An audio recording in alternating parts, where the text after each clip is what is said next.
우리는 주님께 두 가지를 꼭 받아야 합니다. 첫째가 뭐냐면 구원을 받아야 합니다. 구원은 하나님의 자녀가 되는 것을 말하는 거죠. 여러분, 예수님을 믿음으로 하나님의 자녀가 됐습니까? 우리는 꼭 구원을 받아야 합니다. 두 번째로는 상을 받아야 합니다. 이 상은 주님을 기쁘시게 하는 자에게 주시는 주님의 보상을 말합니다. 예를 들어서 이렇게 우리 나서 예배를 드리는 거, 얼마나 주님 기뻐하십니까? 또 내게 맡겨진 직분, 그걸 잘 감당하는 거, 다 주님을 기쁘게 하는 거죠. 그런 자에게 주시는 보상, 그것이 상입니다. 우리는 이 주님께 상 받는 자가 되어야 됩니다. 그런데 이 혹자는 주님께 상을 받으려고 하는 것은 잘못된 것이다, 그건 비성경적이다 라고 말하기도 합니다. 왜 그러냐면 두 가지 이유 때문에 그렇습니다. 하나는 상을 받으려고 하는 것은 자신의 공로를 자랑하려고 하는 것이기 때문이다 라고 생각합니다. 이들은 우리가 상을 받으려면, 주님께 상을 받으려면 주님을 위해서 일해야 되잖아요. 그런데 주님을 위해서 일하면서 내가 주님을 위해서 이만큼 일했습니다 라고 자신의 공로를 자랑합니다. 그렇기 때문에 자신의 공로를 자랑하려고 하기 때문에 상 받으려고 하는 것은 잘못된 것이다 라고 말합니다. 그러나 여러분, 우리가 주님을 위해서 일하는 것, 그것은 나의 공로를 자랑하려고 하는 것이 아니죠. 그것은 주님의 은혜에 감사해서 하는 것입니다. 또 이들은 구원 상을 받으려는 것이 잘못된 이유는 구원을 받은 것 자체가 이미 상을 받은 것인데 또 주님께 상을 달라라고 하는 것은 잘못된 것이다 라고 말하는 거죠. 여러분, 이들은 구원을 받은 것 자체가 상을 받은 것이다 라고 주장합니다. 그래서 구원을 받은 자가 또 상을 받으려고 하는 것은 잘못된 것이다 라고 말하는 거죠. 그러나 여러분, 구원을 받는 것과 상을 받는 것은 다른 것입니다. 왜냐하면 구원은 믿음으로 받는 겁니다. 상은 행함으로 받는 거거든요. 여러분, 아무리 행함이 있어도 믿지 않으면 절대로 구원 받을 수 없습니다. 아무리 믿어도 행하지 않으면 절대로 상을 받을 수가 없습니다. 여러분, 구원 받는 것과 상을 받는 건 다른 거죠. 여러분, 사도 바울을 보세요. 사도 바울은 다메섹에서 예수를 만나서 구원 받았습니다. 구원을 받았지만 그런 주님을 위해서 너무나 많은 고난을 당하면서 헌신했습니다. 근데 반면에 예수님이 십자가에 달릴 때 예수님 옆에 한 강도가 있었거든요.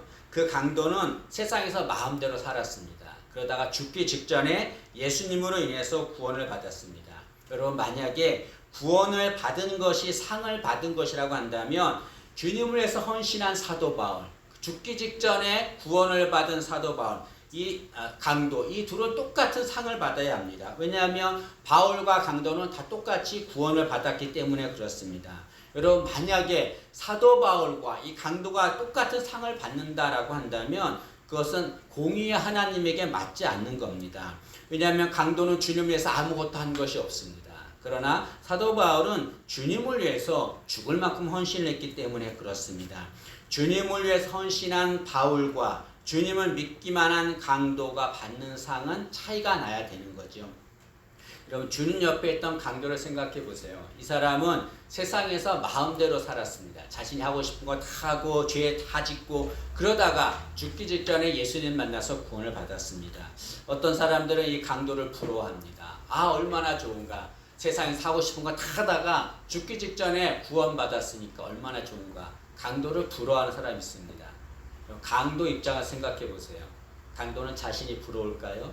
강도는 오히려 자신이 부끄럽고 일찍 주님을 믿고 헌신한 자들을 부러워할 것입니다. 왜 그렇습니까? 일찍 주를 믿고 헌신한 자들은 나중에 주님께 상을 받지만 자신은 주님을 위해서 산 것이 아무것도 없기 때문에 상을 하나도 받지 못하기 때문에 그렇습니다. 강도는 구원은 받았지만 주님을 위해서 일한 것이 없기 때문에 상은 받지 못합니다. 이처럼 구원받는 것과 상 받는 것은 다른 거죠. 때문에 여러분, 우리가 구원을 받았으면 그것으로 만족하지 말고 상을 받는 자가 되어야 합니다. 여러분, 참 믿음이 어떤 것이 참 믿음입니까? 참 믿음은 하나님이 상을 주시는 분이라는 것을 믿는 것이 참 믿음입니다. 히브리서 11장 6절은 이렇게 말합니다. 믿음이 없이는 하나님을 기쁘시게 하지 못하나니 하나님께 나아가는 자는 반드시 그가 계신 곳과 그가 자기를 찾는 자들에게 상 주시는 이심을 믿어야 할지니라. 여기 히브리서 기자는 말하기를 어떤 것이 하나님을 기쁘게 하는 믿음인가? 어떤 것이 참 믿음인가? 그것은 하나님이 상 주시는 분임을 믿는 것, 그것이 참 믿음이다 라고 말하고 있습니다. 여러분, 하나님은 우리에게 상을 주시는 분이십니다. 혹자는 하나님을 벌 주시는 분으로만 생각합니다. 그러면 온전한 신앙생활을 할 수가 없습니다. 왜냐하면 조금만 실수하면 하나님이 나한테 벌을 주시겠구나 라고 하는 두려움으로 살기 때문에 그렇습니다. 하나님은 벌 주시는 분이 아니라 상을 주시는 분입니다. 하나님을 상 주시는 분으로 믿으면 어떤 어려움이 와도 절망하지 않습니다. 왜냐하면 지금 힘들고 어려워도 이것이 끝이 아니거든요. 반드시 하나님께서 나중에 큰 상을 우리에게 주실 것입니다. 때문에 여러분, 지금 이렇게 당하는 어려움, 당하는 아픔, 이런 상처, 이건 아무것도 아닌 거죠. 이것보다 더 큰 상을 하나님이 우리에게 주실 것입니다. 때문에 하나님의 상 주신 분임을 믿으면 어떤 어려움에도 절대로 절망하지 않게 되는 거죠.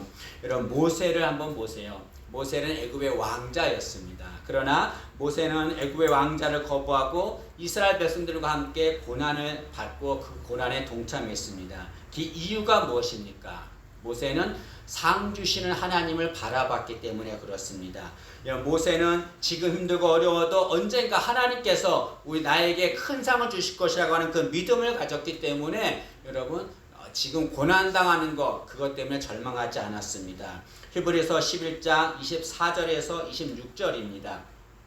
믿음으로 모세는 장성하여 바로의 공주의 아들이라 칭함받기를 거절하고 도리어 하나님의 백성과 함께 고난받기를 잠시 죄악의 낙을 누리는 것보다 더 좋아하고 그리스도를 위하여 받는 수모를 애굽의 모든 보화보다 더 큰 재물로 여겼으니 이는 상 주심을 바라봄이라 라고 말합니다.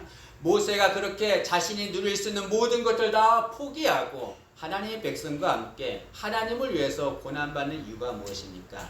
지금은 고난이지만 이 고난이 끝이 아니라는 거예요. 하나님께서 이 고난보다 더 큰 상으로 주실 것, 그 하나님을 믿었기 때문에, 그 하나님만 바라봤기 때문에 고난당하는 걸 두려워하지 않게 된 거죠. 여러분, 우리도 하나님이 상 주시는 분임을 믿고 그 하나님만 바라보기를 진심으로 소망합니다. 여러분, 우리는 언젠가는 그리스도의 심판대 앞에 서서 주님께 심판을 받습니다. 그런데 이 그리스도의 심판대에 서면 두 가지를 심판받습니다. 하나는 뭐냐면 정죄의 심판을 받습니다. 이것은 주님을 믿지 않는 자가 받는 심판입니다. 이 심판을 받는 자는 지옥에서 영벌을 받게 되는 거죠. 또 하나의 심판은 상급의 심판을 받습니다. 이것은 주님을 믿는 자가 주님께 헌신한 것에 대해서 받는 심판입니다. 여러분, 우리는 예수를 믿고 구원을 받았기 때문에 정죄의 심판은 받지 않습니다. 대신 우리는 상급의 심판만 받는 거죠. 그 상급의 심판을 받아서 내가 주님께 헌신한 그만큼 하나님께서 우리에게 귀한 상을 주는 겁니다. 여러분, 우리는 그리스도의 심판대 앞에 언젠가 섭니다. 그 심판대 앞에서 주님께 귀한 상을 받는 우리 되기를 진심으로 소망합니다. 여러분, 사도 바울을 보세요. 사도 바울은 주님을 믿고 난 후 많은 고난을 당하면서도 주님을 위해서 헌신했습니다. 죽을 고생을 많이 했습니다. 매 맞고 굶주리고 많은 어려움을 당했습니다. 인간이 당할 수 없는 그런 수많은 고난을 당했습니다. 그러면서도 사도 바울은 포기하지 않고 주님을 위해 헌신했습니다. 그 이유가 무엇입니까? 나중에 그리스도의 심판대 앞에서 상을 받을 것을 알았기 때문에 그렇습니다. 지금은 고난이고 지금은 어려움이지만 내가 나중에 그리스도의 심판대 앞에 서면 내가 주님께 귀한 상을 받을 것이다. 그 믿음이 있기 때문에 그는 끝까지 주님께 헌신한 거죠. 디모데후서 4장 7절과 8절입니다. 나는 선한 싸움을 싸우고 나의 달려갈 길을 마치고 믿음을 지켰으니 이제 후로는 나를 위하여 우리의 면류관이 예비되었으므로 주 곧 위로 오신 재판장이 그날에 내게 주실 것이며 사도 바울이 고백합니다. 나는 선한 싸움을 싸우고 나의 달려갈 길을 마치고 믿음을 지켰습니다. 고난 속에서도 나는 주님께 헌신했습니다. 왜 그러는가? 그것은 주께서 나에게 의로의 면류관 상급을 예비해 놓았기 때문에 그렇습니다. 나중에 그리스도의 심판대 앞에 서면 그 위로 오신 재판장이신 주님께서 그 상을 내게 주실 것입니다. 나는 그날을 소망하며 그 상 받기 위해서 주님을 헌신합니다 라고 고백하고 있습니다. 여러분, 주님을 위해 헌신할 때 힘들고 어려울 때가 많이 있습니다. 정말 주님을 위해 헌신하는데 상처를 받을 때가 있어요. 사람들로 인해서, 환경으로 인해서 상처를 받을 때가 있습니다. 그러면 주님을 위해 헌신하는 걸 포기하죠. 절망하게 됩니다. 여러분, 이 말씀 기억하세요. 내가 지금 힘들고 어려워도 끝까지 포기하지 않고 헌신하면 나중에 그리스도의 심판대 앞에 섰을 때 주님께서 잘했다 하시면서 우리에게 큰 상을 줄 줄로 믿습니다. 그날을 소망하면서 끝까지 믿음 지키며 사는 우리 되기를 진심으로 소망합니다. 여러분, 그리스도의 심판대 앞에서 우리 모두 상 받기를 소망합니다. 그런데 여러분, 주님께 상을 받으려면 최선을 다해야 합니다. 최선을 다해서 주님을 위해 살아야 되는 거죠. 고린도전서 9장 24절입니다. 운동장에서 다름질하는 자들이 다 달릴지라도 오직 상을 받는 사람은 한 사람인 줄을 너희가 알지 못하느냐. 너희도 상을 받도록 이와 같이 다름질하라. 사도 바울은 말하기를 너희도 상을 받도록, 주님께 상을 받도록 이와 같이 다름질하라. 최선을 다하라 라고 말하고 있습니다. 여러분, 최선을 다해야 합니다. 최선을 다해서 주님을 섬기고 주님을 위해서 살아야 합니다. 그런 자에게 주님께서 상을 주는 거죠. 1960년 로마 올림픽에서 원마라고 하는 여자 100m, 200m, 400m 육상에서 금메달을 땄습니다. 3관왕이 됐습니다. 이 원마라고 하는 여자는 어떤 여자냐면 4살 때 폐렴으로 다리가 마비되어서 걸을 수 없게 된 여자였습니다. 그런데 그의 어머니가 그를 포기하지 않고 매일마다 그 원마를 데리고 한 걸음씩 걷기 운동을 시켰습니다. 그로 인해서 이 원마는 7년이 지난 뒤에 자신의 목발을 다 버리고 스스로 걸을 수 있게 되었습니다. 그리고 이 원마는 본격적으로 육상을 시작해서 세계 최고의 육상 선수가 되었습니다. 한 기자가 이 원마에게 물었습니다. 당신이 그렇게 육상의 최고 선수가 될 수 있었던 비결이 무엇입니까? 그러자 원만이 이렇게 말합니다. 나의 어머니 때문입니다. 내가 힘들고 어려울 때, 내가 걸을 수 없을 때 나의 어머니가 한 걸음만 더 라고 격려했기 때문에 그 격려로 인해서 내가 지금까지 올 수 있었습니다 라고 대답했습니다. 여러분, 이 원마의 어머니가 원마에게 한 걸음만 더 달리라고 이렇게 격려했던 것처럼 주님이 우리에게 격려하시는 거죠. 내가 너에게 상을 줄 텐데 한 걸음만 더 최선을 다해라. 그러면 내가 너에게 상을 줄 것이다 라고 말하고 있습니다. 여러분, 지금 힘들고 어려워도 최선을 다해서 주님께 주시는 상을 받기 위해 최선을 다하는 우리가 되기를 진심으로 소망합니다. 여러분, 우리가 꼭 기억해야 할 것이 있습니다. 그것이 뭐냐면, 이게 중요한데, 우리의 초점을 여러분 상에 맞춰서는 안 된다는 거죠. 우리의 초점을 상이 아니라 어디에 맞춰야 합니까? 상을 주시는 주님께 초점을 맞춰야 합니다. 많은 사람들이 상 받기를 바라고 있습니다. 그런데 문제는 뭐냐면 그 상에만 초점을 맞추게 되는 거죠. 그러면 반드시 문제가 생깁니다. 왜 그러냐면 상에 초점을 맞추면 자신이 상 받은 것을 자랑하려고 하기 때문에 그렇습니다. 그러나 우리는 상에 초점을 맞추는 것이 아니라 주님께 초점을 맞춰야 합니다. 상을 주시는 주님께 초점을 맞춰야 합니다. 그러면 내가 상 받는 것을 자랑하는 것이 아니라 나에게 상을 주신 그 주님을 자랑하게 되는 거죠. 여러분, 우리의 초점을 상이 아니라 주님께 맞춰야 합니다. 요한계시록 4장 10절 말씀입니다. 24 장로들이 보좌에 앉으신 이 앞에 엎드려 세세토록 살아계신 이에게 경배하고 자기의 관을 보좌 앞에 드리며 라고 말합니다. 여기 보니까 24 장로들이 주님께 관을 받았어요. 상급을 받은 거죠. 근데 그 관, 자신이 받은 관을 어떻게 했다고 그랬습니까? 보좌에 계신 어린 양이신 예수님께 무릎 꿇어 엎드리고 그 주님께 자신의 관을 상급을 드렸다라고 말하고 있습니다. 이것은 뭘 말합니까? 이들의 24 장로들의 초점은 상이 아닌 거예요. 이들의 초점은 주님인 겁니다. 이들은 자신이 상을 받아서 자랑하려고 하지 않습니다. 그 주님께 엎드렸다는 것을 뭘 말합니까? 자신에게 상을 주신 그 주님, 그 주님을 높였다는 것을 말하는 거죠. 여러분, 주님이 주시는 상은 무척 귀한 것입니다. 그러나 그 상이 아무리 귀해도 주님보다 귀하진 않습니다. 여러분 때문에 상에 초점을 맞추지 말고 최선을 다해서 상을 받아야 되죠. 그러나 초점이 상이 아닙니다. 우리의 초점은 그 상을 주시는 주님입니다. 그 주님께 초점을 맞추는 우리가 되기를 진심으로 소망합니다. 여러분, 주님께서 우리에게 상을 주시길 원하십니다. 그런데 주님께서 우리에게 상을 주시는 것을 통해서 우리에게 가르쳐주고 싶은 것이 있는 겁니다. 두 가지입니다. 첫째 뭐냐면, 주님은 우리가 주님을 위해서 헌신한다는 것을 모두 아신다는 것을 가르쳐주고 싶은 거죠. 주님은 우리가 헌신하는 것을 모두 아시기 때문에 우리에게 상을 주는 겁니다. 모르면 상을 주지 않죠. 아무도 알지 못합니다. 그러나 주님은 아시죠. 여러분, 우리가 주님을 위해서 헌신할 때 아무도 모를 때가 있습니다. 정말 왜 나만 이렇게 힘들게 고생해야 되는가? 아무도 모를 것 같지만 아시는 분이 한 분 계십니다. 누구십니까? 예수님이십니다. 때문에 아무도 몰라도 서운해하거나 불평할 필요가 없습니다. 주님께서 모두 아시고 주님께서 반드시 상을 주실 것입니다. 여러분, 나의 헌신하는 것 주님이 다 보고 계십니다. 다 보고 계시고 박수치고 계십니다. 그리고 반드시 우리에게 상을 주십니다. 또한 주님께서 우리에게 상을 주신다고 하는 것은 주님은 우리가 헌신하는 것을 귀하게 보신다는 것을 말하는 겁니다. 여러분, 상은 누구에게 주는 겁니까? 귀한 일을 하는 자에게 주는 겁니다. 주님이 우리에게 상을 주신다고 하는 것은 우리가 주님께 헌신하는 것, 주님을 위해 사는 것, 주님은 것을 귀하게 보신다는 것을 말하는 거죠. 세상 사람들이 인정하지 않아도, 세상 사람들이 하찮게 여겨도 주님은 아닙니다. 주님은 우리가 헌신하는 것, 그걸 귀하게 보시는 거죠.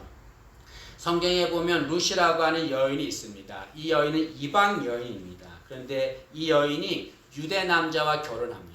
그런데 결혼하고 얼마 안 돼서 이 유대 남자가 남편이 죽습니다. 그래서 어떻게 됐냐면 자신의 이제 시어머니 나오미하고 자신만 남게 됩니다. 근데 이 룻이 어떻게 했냐면 결단하는 거죠. 결단해서 자신이 믿던 이방신을 버리고 그 시어머니를 따라서 하나님을 믿습니다. 룻은 시어머니를 따라서 낯선 유대 땅에 갑니다. 그곳에서 시어머니 나오미를 모시고 하나님을 진심을 다해 섬깁니다. 룻은 이방 여인이기 때문에 그 유대 사람들한테 무시도 받았을 것입니다. 그럼에도 룻은 흔들리지 않고 끝까지 나오미를 섬기고 하나님을 섬겼습니다. 하나님께서는 룻이 그렇게 하나님을 섬기는 것을 귀하게 보셨습니다. 그리고 그에게 상을 주십니다. 룻기 2장 12절 말씀입니다.